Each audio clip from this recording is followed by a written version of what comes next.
Morning.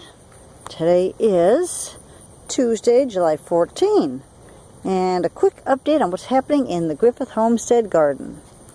We have an even dozen cantaloupe here growing, including these two biggies here that, I kid you not, are just about the size of basketballs. I mean, these things are huge. That one's another huge one there. Got a whole bunch of smaller ones working here. And got some busy bees pollinating everything here. This is a good thing. Got some honeybees around here too. Anyway, here's our lone eggplant plant. It's hanging in there. Looks like it might be getting some buds on it soon. This is a tomato that I planted from a cutting from one of the big mortgage lifter plants. It had broken off, so I just kind of chopped it a little bit and stuck it in the ground, and we'll see what happens. Speaking of the mortgage lifters, a couple of them are succumbing to whatever that UG was that took them out in July or August last year, and that one's about gone there. But they're still producing like crazy, as you can see by the contents of the basket here. Those are aromas, which are going crazy.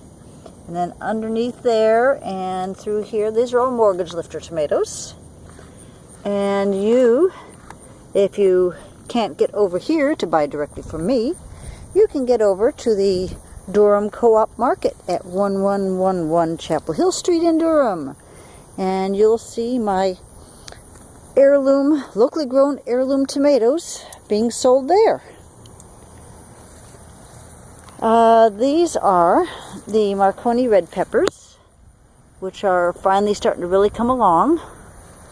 I kept saying they're late maturing, they're late maturing, they're late maturing. Yes, they're late maturing, because this one's just starting to get some small ones on it here. That's what's going on there. The aromas. Oh, crud. Stink bugs. Stink bugs are bad news for tomatoes. They sting the tomato to get a sore spot there, and that spot, whatever they inject into it, starts to rot the tomato from that spot on out. And I've got a whole bunch inside that can testify to that fact, because they just had one little bitty black spot and then a couple more spots turned up, and then those spots spread until it rots the whole tomato. So anyway, that's what's going on here. I've been picking lots and lots of them. I've got a whole bunch inside I need to turn into sauce. I've been giving them away over at the VA, and started selling them. I said, what the heck, I'm selling the mortgage lifters, I can just go ahead and give these away. And that's what's going on there. The zucchini. This one plant has been our big producer here. You can see there's one in there that I'll probably be picking tomorrow, or maybe Thursday. We'll see. And there's another one in there somewhere starting up. But, you know, we're down to 3 plants now. And we're going to be down to 2 plants soon, as you can see by this. The squash vine borers have gone inside, and they're working their way out up towards the top of the plant, and that's slowly killing the plant. And yet we still have some new growth in there, so I don't know if we'll be getting any zucchinis off of this plant or not. This one's hanging in there. Oh, it is starting to succumb to the same critters, but it's doing pretty well. The poblano peppers. I've never grown poblano peppers before, so I am seeing some that are really pretty green, and then I'm seeing some that look like they're starting to turn yellow. And I believe that they are supposed to be ripe when they're dark green, so I'm not sure. I'm going to have to look it up. See, it's, oh, this one just broke right off because something got to it.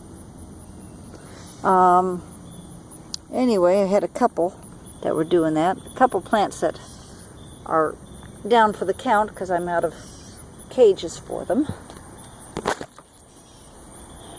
but they're still producing. Anyway, got lots and lots of peppers over here. The strawberries and the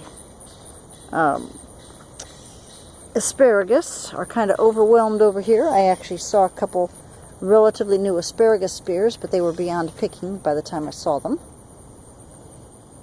But yeah, I'll get all these moved over, and once these are moved over, I'll have less stuff to tend. Shiloh, stop eating grass, sweetie.